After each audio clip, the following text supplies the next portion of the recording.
వస్తాడే రాడా కూరగాయలు తీసుకున్నాడు చికెన్ తీసుకున్నాడు అరే చికెన్ షాప్ వెళ్ళిపోతున్నాడే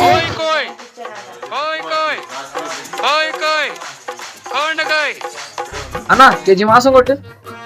అన్న నువ్వు చేసేది చాలా తప్పన్నా నువ్వు కోళ్ళని చంపి ముక్కలు కింద నరుక్కుని నువ్వు తినేదే కాక మీ ఇంట్లో కూడా పెడుతున్నావు అన్న చాలా పాపం కదన్నా సారీ రే తమ్ముడు అన్నా ఆ చికెన్ క్యాన్సిల్ కొట్టేసి రే తమ్ముడు మీ షాప్ లో అన్ని కూరగాయలు కేజీ ఇచ్చి